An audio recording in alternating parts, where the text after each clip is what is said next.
ఓం సాయిరామ్. సమస్త సాయి భక్తులందరికీ నమస్కారం అండి. అందరూ ఎలా ఉన్నారు? అందరూ కూడా బాబాగారి దయ వలన ఎప్పుడూ ఆనందంగా, ఆరోగ్యంగా ఉండాలని, మీరు కోరిన కోరికలన్నింటినీ కూడా బాబాగారు తీర్చేయాలని మీ తరపున నేను కూడా మనస్ఫూర్తిగా కోరుకుంటూ, ముందుగా బాబాగారి పాదపద్మాలకు ఒక్కసారి నమస్కరించుకొని వీడియోలకైతే వెళ్ళిపోదాం. ఇక ఈరోజు బాబాగారు సాయి మాటగా నా నోట ఏం పలికించబోతున్నారో అంటే, బిడ్డా, ఇక్కడ నీ ముందు నీకు కావలసినవి రెండింటిని ఉంచానమ్మా. డబ్బు, బంగారం. వీటిల్లో నీకు ఏది కావాలో బాగా ఆలోచించి గట్టిగా నిర్ణయించుకో. ఆ తర్వాత మనసులో ఒక్కసారి ఓం సాయిరామ్ అంటూ నీ సాయి తండ్రిని తలుచుకో. ఈ రెండిటిలో ఏదో ఒకదాన్ని తాకు. ఈ వీడియో చూడటం పూర్తయ్యే లోపు నువ్వు కోరుకున్నది నీ చేతుల్లో పడుతుంది. నీ సాయి నీకు ఈరోజు మాట ఇస్తున్నాడు, ఖచ్చితంగా జరిపిస్తానని. మరి ఇందులో నీకేం కావాలి? డబ్బు కావాలా? బంగారం కావాలా? నువ్వే ఆలోచించుకో బిడ్డ. ఆలోచించి నీకేది కావాలో నీ సాయిని మనసులో తలుచుకొని ఒక్కసారి తాకు. వీడియో చూడటం పూర్తయ్యే లోపు, నా సందేశం వినటం పూర్తయ్యే లోపు నీ చేతుల్లో ఉంటుంది. నీకు కావాల్సింది నీకు దొరుకుతుంది. నేను మాటిస్తున్నాను బిడ్డ. అదృష్టం ఉంది కాబట్టే ఈ అవకాశం నిన్ను వెతుక్కుంటూ వచ్చింది. ఈ విశాల విశ్వంలో ఎంతమంది సాయి భక్తులు ఉన్నా కూడా ఈ సందేశం కేవలం నిన్ను మాత్రమే వెతుక్కుంటూ వచ్చింది అంటే దాని అర్థం నీ తలరాత మారబోతోందని, నీ అదృష్టం మారబోతోందని దానర్థం. కాబట్టి నీ కోసం వచ్చిన ఈ అవకాశాన్ని నువ్వు గాని వదులుకున్నావు అంటే బిడ్డ, నీ అంత దురదృష్టవంతురాలు ఇంకొకరు ఉండరు తల్లి. కాబట్టి జాగ్రత్తగా నీకు ఏది కావాలో కోరుకో. వెంటనే నీ చేతుల్లో పడేటట్టు నీకు అందేలా నేను చేస్తాను అంటూ బాబాగారు ఈరోజైతే ఇలా అంటున్నారండి. మరి ఎందుకు బాబాగారు ఇలా అంటున్నారు? అది మన ముందు రెండింటిని పెడుతున్నారు. నీకు బంగారం కావాలా, డబ్బునివ్వాలా, కావాలా, నేను ఇస్తాను అంటూ. ఖచ్చితంగా ఇందులో బాబాగారు ఏదో ఒక నిగూఢ అర్థం దాగి ఉన్న సందేశంతో అయితే వచ్చారండి. తప్పకుండా బాబాగారి సందేశం విందాం. ఎందుకంటే మన కోసం, మన భవిష్యత్తు కోసం, మన మంచి కోసమే బాబాగారు ఎలాంటి సందేశాలైనా, సంకేతాలైనా, సూచనలైనా అందిస్తారు కదా. ఇంకా బాబాగారి సందేశం వినబోయే ముందు నాకు తెలిసినటువంటి ఒక ఫ్యామిలీ అండి. వాళ్ళ ఆయన సంపాదించటం తాగటం మరి ఉన్న ఫ్యామిలీ కూడా కాదు. ఆ పూట కూలి పని చేసుకునే వాళ్ళు. కూలి పని చేసుకున్న అతను సాయంత్రం అయితే మొత్తం తాగేసి ఇంటికి రావటం. ఇంకా ఆమె ఎలాగోలాగా తంటాలు పడుతోంది. ఆమె అవస్థ అంతా ఇంత కాదు. చాలా బాధ అనిపించింది. ఒకసారి తన బాధ అంతా చెప్పుకుని ఏడ్చేసింది. ఇలా ఉంది పరిస్థితి, ఏం చేయాలో అర్థం కావట్లేదు అని. సరే అండి, మనకు తెలిసిన ఒక గురూజీ ఉన్నారు, ఒక్కసారి ట్రై చేయండి అని చెప్పాను. ఒక్కసారి కాల్ చేశారండి. అతను ఆ తాగుడు మొత్తం వదిలేసి సంపాదించింది మొత్తం తీసుకొచ్చి ఆ భార్య చేతుల్లో పెడుతున్నారు. ఆమె ఎంత హ్యాపీగా ఉంది అంటే నాకు చాలా హ్యాపీ అనిపించిందండి. అలాంటి ప్రాబ్లమ్స్ ఎవరికైనా ఉంటే ఇక్కడ ఒకసారి కన్సల్ట్ అయ్యి చూడండి. శ్రీ సాయిబాబా ఆశీస్సులతో జ్యోతిష్యం చెప్తారండి. ఉన్నది ఉన్నట్టుగా చెప్తారు గురూజీ సీతారామరాజు గారు. వీరి మొబైల్ నెంబర్ 96698722. మీకు ఎలాంటి సమస్య ఉన్నా కూడా చిటికలో పరిష్కరించి ఇచ్చేస్తారు. ప్రేమ, పెళ్లి, ఉద్యోగం, రాజకీయం, విదేశీ ప్రయాణం, ధనం నిలకడగా లేకపోవటం, భార్యాభర్తల మధ్య గొడవలు, ఆస్తి తగాదాలు, అప్పుల బాధలు, స్త్రీ పురుషులకు ఎటువంటి గుప్త సమస్యలు ఉన్న వశీకరణ స్పెషలిస్టు. ఇలా మద్యపానానికి వాటికి వీటికి బానిసలై బయటపడలేకపోయినా, మీ మీద, మీ ఇంటి మీద చెడు ప్రయోగాలు జరిగాయి అన్న ప్రతి ఒక్క దానికి చక్కటి సొల్యూషన్ ఇస్తున్నారు. ప్రతి ఒక్క ప్రాబ్లంకి చెక్ పెట్టి ఫుల్ స్టాప్ అనేది పెడుతున్నారు. ఒక్కసారి ఇలాంటి ప్రాబ్లం ఉంటే మీరు తప్పకుండా ఇక్కడ స్క్రీన్ మీద కనపడుతున్నటువంటి నెంబర్కి కాల్ ట్రై చేసి చూడండి. మీ హ్యాపీనెస్ని మీరే నాతో షేర్ చేసుకుంటారు. బాబాగారి సందేశం వినబోయే ముందు ఒక చిన్న రిక్వెస్ట్ అండి. మన వీడియోకి ఒక చిన్న లైక్ ఇచ్చి వీడియో చూడటం మొదలు పెట్టండి. ఎందుకంటే మీ లైక్ అన్నది నాకు చాలా చాలా అమూల్యం. వీడియో చివరి దాకా చూడండి. నచ్చినట్లయితే మీ ఫ్రెండ్స్కి, ఫ్యామిలీ మెంబర్స్కి, మన సాయి భక్తులందరికీ కూడా షేర్ చేయండి. అలాగే మన ఛానల్ని ఫస్ట్ టైం చూస్తున్నట్లయితే ఛానల్ని సబ్స్క్రైబ్ చేసుకుని మీ సపోర్ట్ నాకు అందివ్వండి. ఇక లేట్ చేయకుండా బాబాగారి సందేశం అయితే వినేద్దాం. తల్లి, ఈ క్షణం నీ మనసులో ఏముందో నాకు తెలుసు. నువ్వు ఏ పని గురించి ఆలోచిస్తున్నావో తెలుసు. ఎందుకోసం బాధపడుతున్నావో తెలుసు. అన్నీ కూడా చక్కబడతాయి తల్లి. నీ మనసులో ఉన్న బాధలు, భయాలు, చింతలు, బాధలన్నింటినీ కూడా దూరం చేస్తాను. నా మీద విశ్వాసం ఉంచు తల్లి. ఎప్పుడూ కూడా నువ్వు ఇలా ఆలోచిస్తుంటావు కదా బాబా, అందరి జీవితాల్లా నా జీవితం ఎందుకుండదు? అందరిలా నేనెందుకు సంతోషంగా ఉండలేకపోతున్నాను? అందరూ కూడా అన్ని విధాలుగా డబ్బు పరంగా, ఆరోగ్యపరంగా, సుఖ సంతోషాల పరంగా, ఆస్తి అంతస్తుల పరంగా అన్నింటిలోనూ ఎంతో బాగున్నారు. దినదినాభివృద్ధి అవుతున్నారు. కొంతమంది అయితే సరిగ్గా కష్టపడరు. పైగా చెడు పనులు, చెడు ఆలోచనలు కూడా చేస్తుంటారు. వారేమో వారి జీవితంలో ఎంతో సంతోషంగా ఉంటారు. దేనికి లోటన్నదే ఉండదు. వారికి కోరింది కోరినట్టుగా జరిగిపోతూ ఉంటుంది. వారు నిజంగా ఎంత అదృష్టవంతులో. నేను దురదృష్టవంతుణ్ణి. నాకు ఏది కూడా కలిసి రాదు. ఏం చెయ్యబోయినా కూడా నాకు అన్నీ వెనక్కే వెళ్ళిపోతాయి. డబ్బు పరంగా, సుఖ సంతోషాల పరంగా, ఆస్తి పాస్తుల పరంగా అన్నింటిలోనూ ప్రతి విషయంలోనూ బాధపడుతూనే ఉన్నాను. ఇదంతా నా తలరాత. ఇదంతా నా దురదృష్టం. అందరిలా నేను కూడా ఎప్పుడు అదృష్టవంతుణ్ణవుతాను బాబా? ఎప్పుడు సంతోషంగా ఉంటాను? నేను కన్న కలలన్నింటినీ ఎప్పుడు నెరవేర్చుకుంటానో? నా బాధలన్నీ ఎప్పుడు తీరుతాయి? అంటూ ఇలా అయితే నువ్వు ఎప్పుడూ ఆలోచిస్తున్నావు కదా బిడ్డ. నాకు అదృష్టం బాగాలేదు, నా వల్ల ఏమీ కావటం లేదు, నా తలరాతే బాగాలేదు అంటూ నిన్ను నువ్వు నిందించుకుంటూ కూర్చున్నావు కదా. ఇలా నిందించుకుని కూర్చుంటే పనులు అవుతాయా? ఏదైతే అదయ్యిందని ధైర్యంగా ముందడుగు వెయ్యటమే కదా మనిషి కర్తవ్యం. బిడ్డ, ఇంతలా బాధపడుతున్నావు. నీ ప్రశ్నకి సమాధానం నేను చెప్తాను. ఖచ్చితంగా ఈ సందేశం వినే లోపు నీ మనసులో నువ్వు ఏదైతే కోరుకుంటున్నావో దానికి సమాధానం దొరుకుతుంది. అలాగే నువ్వు దేన్నైతే పట్టుకున్నావో అది కూడా నీ చేతుల్లో పడుతుంది. ఒక 2 నిమిషాలు నీ సాయి చెప్పే సందేశం విను బిడ్డ. నీకు ఇదంతా కూడా అర్థం అవ్వాలంటే ఒక చిన్న కథ చెప్తాను, జాగ్రత్తగా విను అంటూ బాబాగారు అయితే ఒక కథ చెప్పటం మొదలు పెట్టారంటే, బిడ్డ జాగ్రత్తగా విను. ఇది నీ జీవితం, ఇది నీ కోసం తీసుకువచ్చిన సందేశం. ఇప్పుడు నువ్వు అనుభవిస్తున్న పరిస్థితి ఇదే, నువ్వు ఎదుర్కొంటున్న సమస్య ఇదే. నీలో ఉన్నదాన్ని లేనిదిగానిగా నువ్వు భావించి ఎంతలా బలహీన పడిపోయావో నీకు అర్థమవుతోంది అంటూ బాబాగారు ఇలా కథ చెప్పటం మొదలుపెట్టారండి. ఒక గురువు ఒక గ్రామానికి వెళ్ళి అక్కడ ప్రజల సమస్యలను తెలుసుకుంటూ దానికి తగ్గ పరిష్కారాన్ని, జీవిత పాఠాలని బోధిస్తూ ఉన్నాడు. ఇది తెలుసుకున్న ఒక రైతు వెంటనే గురూజీని కలిశాడు. గురూజీని కలిసి, గురూజీ నాకో సమస్య ఉంది, దానికి పరిష్కారం మీరే చూపించండి అని వేడుకుంటాడు. ఏంటి సమస్య అని అడుగుతాడు గురూజీ. ఆ రైతు ఇలా చెప్పటం మొదలు పెడతాడు. గురూజీ, నా తలరాత ఏమీ బాగాలేదు. నేను ఏ పని చేద్దామనుకున్నా ఆ పనిలో విఫలమవుతున్నాను. నేను పండించే పంట ఏ రోజు కూడా సక్రమంగా పండలేదు. అందుకే నేను బాధపడని రోజంటూ లేదు. నాకే ఎందుకు ఇలా అవుతోంది అర్థం కావటం లేదు. దీనికోసం ఎంతో మందిని కలిశాను, ఎన్నో పూజలు కూడా చేశాను. అయినా నా జీవితంలో ఎలాంటి మార్పులు కూడా రాలేదు. కానీ ఇంకోవైపు నా చుట్టూ ఉండే వాళ్ళని చూస్తే వారి పంట ఎప్పుడూ కలకల్లాడుతూ ఉంటుంది, వారి జీవితాలు ఎప్పుడు కలకల్లాడుతూ ఉంటాయి. నేను వాళ్ళని చూస్తూనే ఉంటాను. వారు పెద్దగా కష్టపడరు కూడా. అప్పుడప్పుడు కష్టపడినా వారి పంట అంత బాగా ఎలా పండుతుంది? కానీ నేను ఎంతో కష్టపడతా, రెయ్యింపవళ్ళు కష్టపడినా నా కష్టానికి ఫలితం లేదు. మీ దగ్గర ప్రతి వారికి ప్రతి కష్టాన్ని, సమస్యలని దూరం చేసి ఆ సమాధానం మీ దగ్గర ఉందని నేను విన్నాను. అదృష్టం నాకు రావాలంటే నేనేం చెయ్యాలో దయచేసి చెప్పండి అని అంటాడు. గురూజీ ఆ మాటల్ని విని నవ్వుతూ, బాబు నీ జీవితం అలాగే నీ తలరాత అన్నీ బాగానే ఉన్నాయి కదా అంటాడు. రైతు అర్థం కానట్లు చూస్తాడు. అంటే నీ దగ్గర శక్తివంతమైన శరీరం ఉంది, శరీరంలోని అవయవాలన్నీ బాగున్నాయి, నువ్వు కష్టపడి పని చెయ్యగలవు కూడా. అంతేకాదు నీ దగ్గర నీకు సొంత పొలము, సొంత భూమి కూడా ఉంది.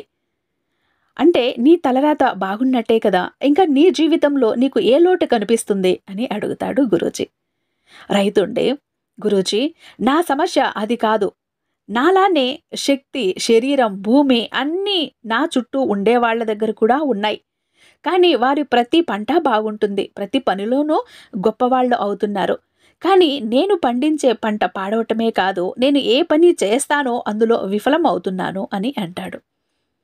దానికి సరైన దారి చూపించండి అని అడుగుతాడు. అప్పుడు గురూజీ, సరే నీకు మంచి దారి చూపిస్తాను. కానీ దానికన్నా ముందు నువ్వు పండించే భూమిలో నిధి ఉందని నీకు తెలుసా అని అడుగుతాడు. గురూజీ, ఏంటది, నిజమా? నా భూమిలో నిధి ఉందా? అది ఎక్కడ ఉందో చెప్పండి. ఇప్పుడే వెళ్ళి తవ్వి ఆ నిధిని తీసుకుంటాను అంటాడు.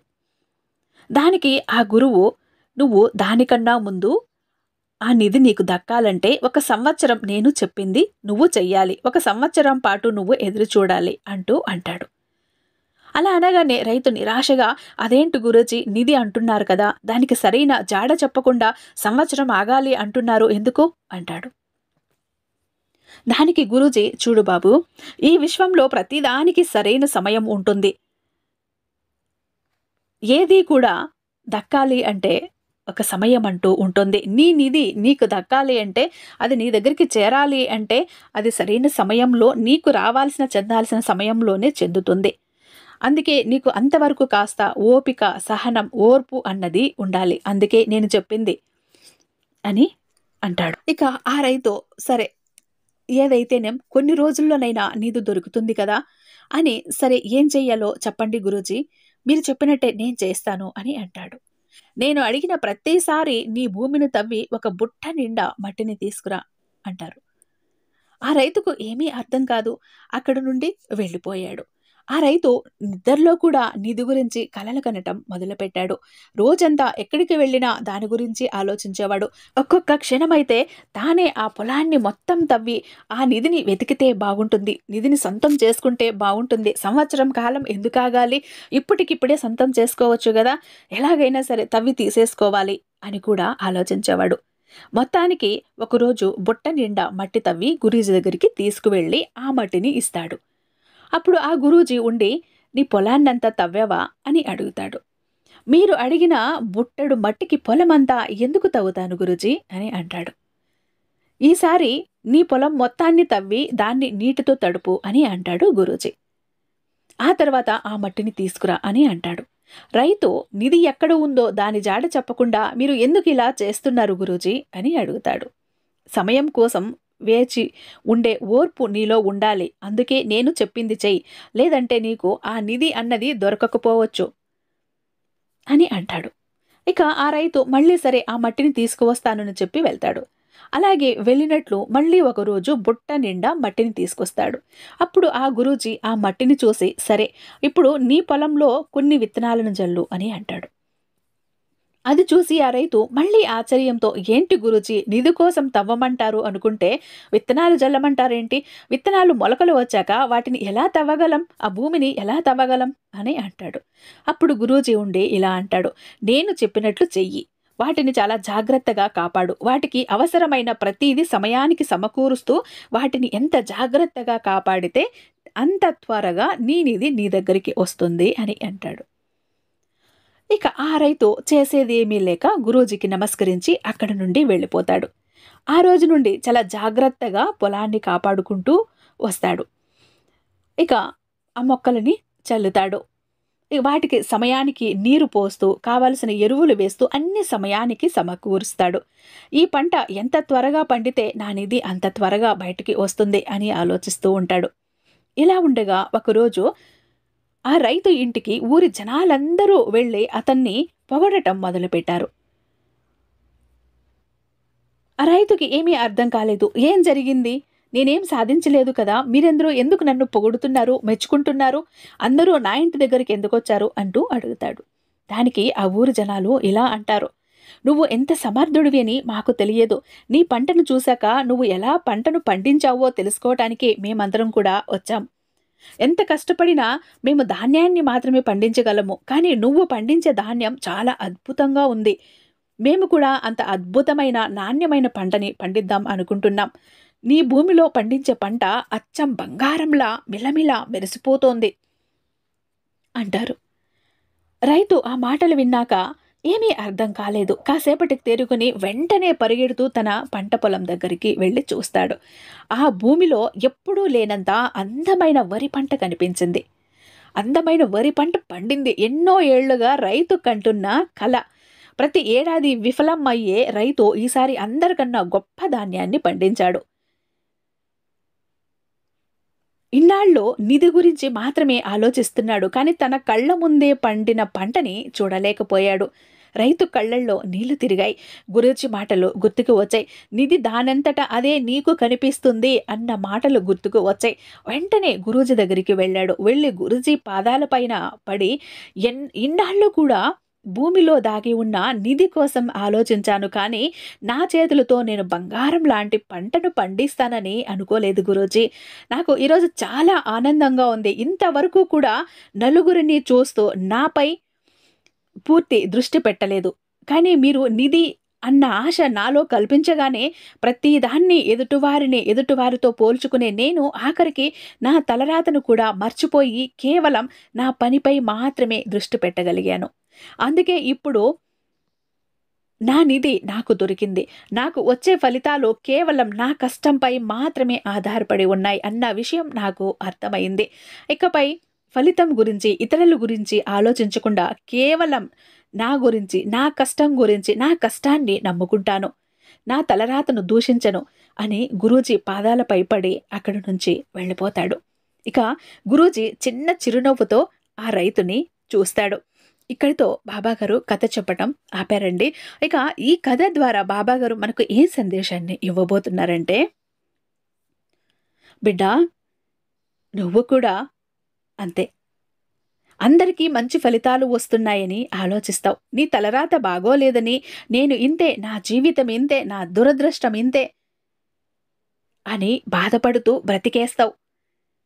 వాళ్ళని వీళ్ళని చూస్తూ వాళ్ళతో వీళ్ళతో నిన్ను నువ్వు పోల్చుకుంటూ వాళ్ళకు అన్నీ ఉన్నాయి, నాకేమీ లేవు, భగవంతుడు వాళ్ళకి అది ఇచ్చాడు, నాకు ఇవ్వలేదు, వారు ఎంతో ఎత్తుకు ఎదిగారు, నేను ఎదగలేదు, వారు కారు బంగ్లా ఉన్నాయి, నాకు లేదు, వాళ్ళకి డబ్బు ఆస్తులు ఉన్నాయి, నాకు లేవు, నా దురదృష్టమే ఇంత, నా తలరాతే ఇంత అంటూ నిన్ను నువ్వు తిట్టుకుంటూ, నీ తలరాతని దూషించుకుంటూ, నీ అదృష్టాన్ని తిట్టుకుంటూ బ్రతికేస్తూ ఉన్నావు.